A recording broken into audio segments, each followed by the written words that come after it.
Hi, my name is Dan. I'm a certified home inspector. I'm giving Home Inspector Pro a 4 out of 5 review. Click below for more reviews. We were basically going old school, using sheets, marking stuff down on paper. Um, Obviously, that's kind of outdated. Then you'd have to kind of go back and write up your whole report on the computer and add in pictures that you take on a separate camera. And yeah, that just old school thinking. Obviously, we needed to kind of get with the program. So as soon as I actually was up and running, we jumped in with HIP, and it's been the only software I've used since.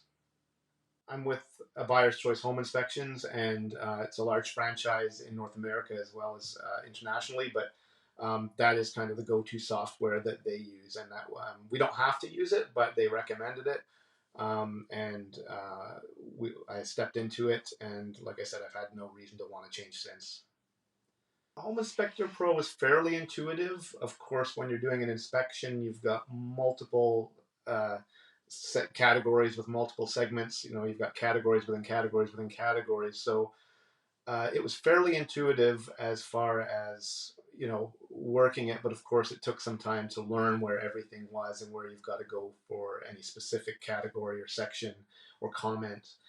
Um, Now, having said that, kind of after you've used it for a while, for a few times, it becomes quite intuitive. I find myself actually doing the report and putting it in without even really directly thinking about what I'm doing, which is obviously kind of what you want. You can just flow right through it.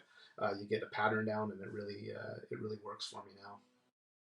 If you're considering getting it, I know that you can just download a free trial and you can use it as much as you want, but you can't upload anything from it. So obviously, you can't use the reports you're making with it, but you can play with it as much as you want and see if it's what you like.